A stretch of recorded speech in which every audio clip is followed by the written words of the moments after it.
Welcome. Come on in, make yourself comfortable. Yes, welcome. If you are here, it's because you are exactly our kind of person. You're a So let's slow go. learner, someone who really thrives on those incredible aha moments, Hmm. and someone who just loves exploring new perspectives. But crucially, you want to do that without drowning in information overload. Right, because there's so much noise out there right now. Exactly. You want the insight, the clarity, and just the core of the idea. And that is exactly what we are here to provide today. That's the goal. This is a custom-tailored deep dive crafted specifically for you. We've taken a really fascinating piece of source material, distilled it down to its absolute essence, and we're just going to explore it together. And it is a fantastic source today. It really is. Today, our source material is an excerpt from a highly compelling text titled The Dream Loophole, Visionary Sleep in the Aphantastic Mind. It's a great title. Sets the stage perfectly. And our mission for today's deep dive. We are setting out to unpack a truly mind-bending contradiction in human cognition. Mind-bending is the right word for it. Yeah. We are going to explore how the brain creates imagery. And we're specifically focusing on a group of people who experience a profound lack of that imagery while they are awake. It is a profound topic, and it really challenges so many of the baseline assumptions that, neuroscientists and psychologists have historically made about the human experience. Right, because we all sort of assume everyone's brain works basically the same way. Exactly. We tend to operate under the assumption that the internal world, the mechanics of human imagination, memory, visualization, that it all functions as a single, unified system across the board. Like standard issue hardware for everybody. Precisely. But as we unpack the mechanics detailed in our source today, we find that the human brain's approach to rendering reality is vastly more compartmentalized, and in some cases completely different from what our intuition suggests. Okay, let's unpack this, because to really grasp the contradiction at the heart of today's deep dive, we first have to establish the baseline condition discussed in our source text, which is aphantasia. Right, the waking state. Yeah.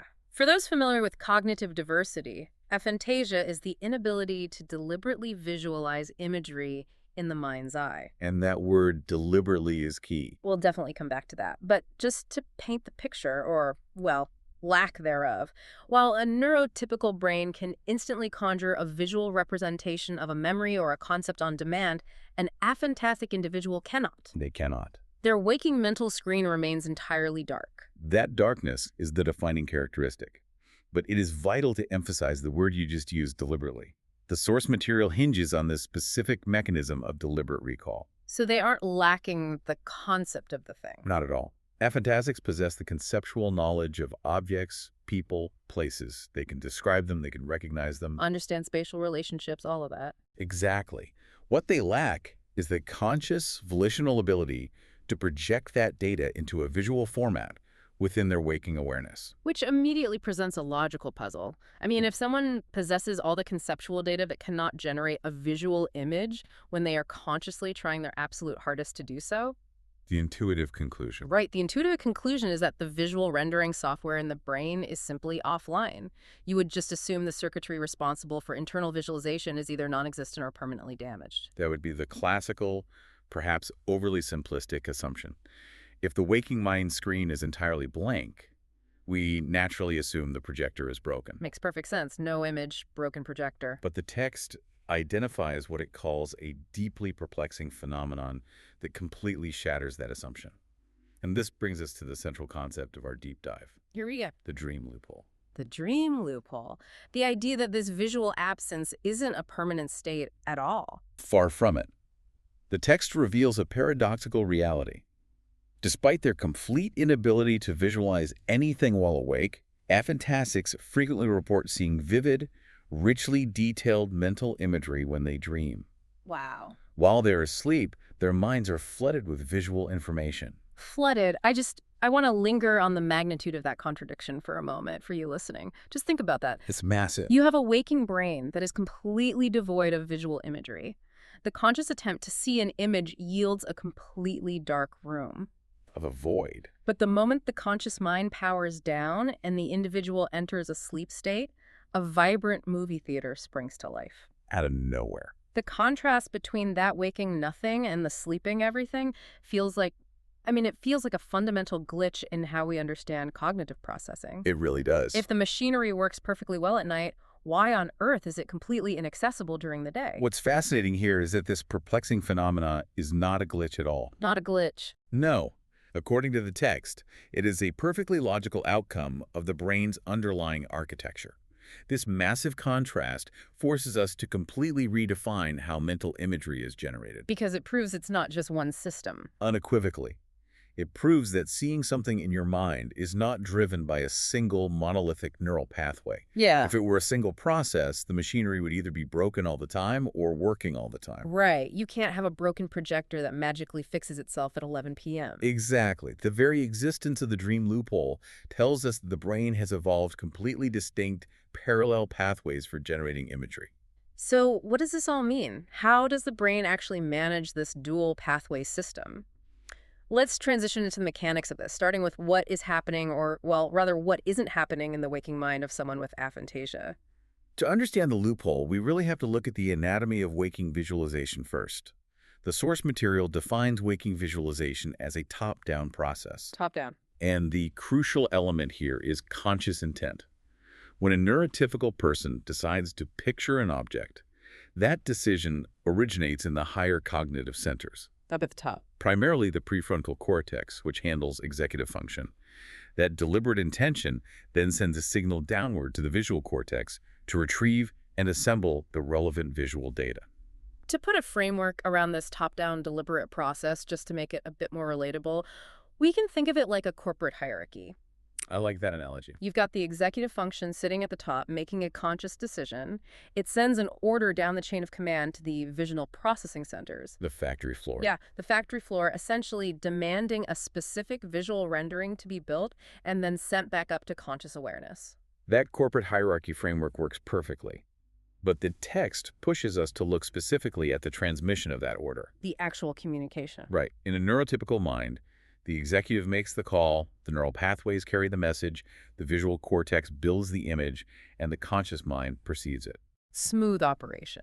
But in the aphantasic mind, the top-down pathway is where the structural disconnect exists.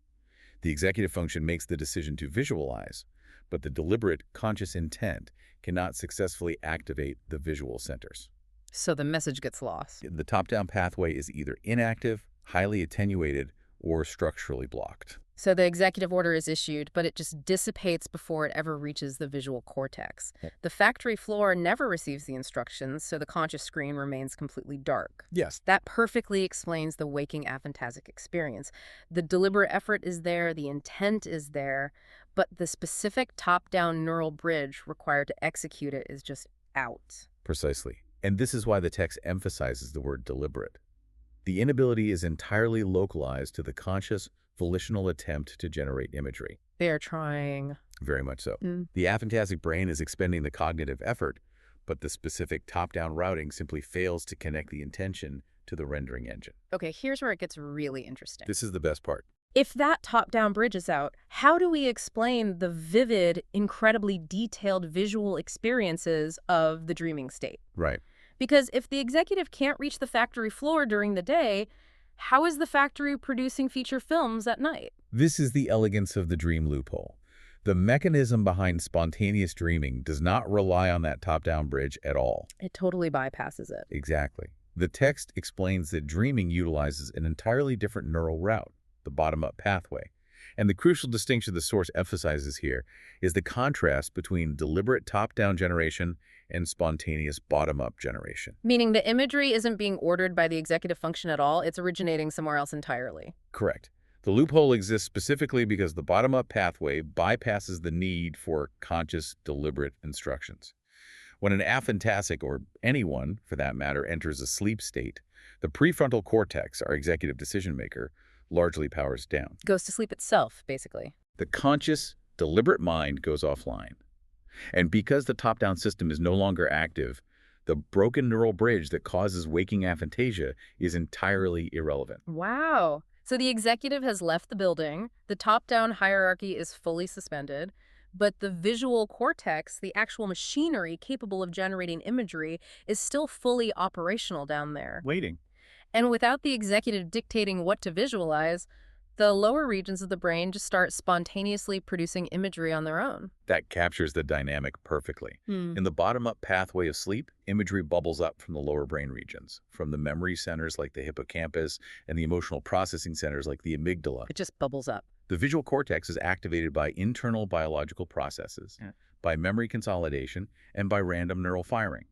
It is a completely spontaneous bottom-up cascade that has absolutely nothing to do with deliberate conscious control. It fundamentally reshapes how we view the brain's rendering capabilities. Hasn't it? The visual cortex doesn't require a top-down command to function, it just requires a signal. Any signal. During the day, the top-down signal in an aphantasic fails to arrive. But at night, the bottom-up signals from the memory and emotional centers successfully trigger the visual cortex, flooding the sleeping mind with the vivid imagery of a dream. And this reveals why the dream loophole is such a vital area of study. If we connect this to the bigger picture, it highlights the staggering redundancy and compartmentalization of human cognition. We really underestimate it. We often fall into the trap of viewing the brain as a linear computer system. Input leads to processing, which leads to output. But the existence of this perplexing phenomenon proves that the brain possesses multiple, completely distinct parallel pathways for achieving the generation of imagery, You have the top-down pathway governed by deliberate thought, and the bottom-up pathway governed by spontaneous biological processes. and they operate under completely different rules. They utilize entirely different neural architecture.